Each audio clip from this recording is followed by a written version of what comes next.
Pakita ko sa inyo yung 5-second trade ko sa Olim Trade using support and resistance.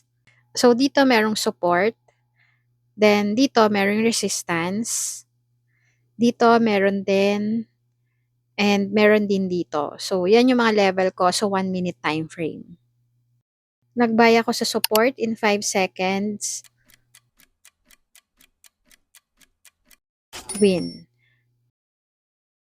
Then, nag-re-enter lang ulit. Support pa din yan. So, win ulit. So, yan. Dalawa lang yung trade ko. Kailangan nyo lang ng discipline sa 5-second trade. Kasi kung susunod-sunurin nyo yan, baka mawala pa yung panalo nyo.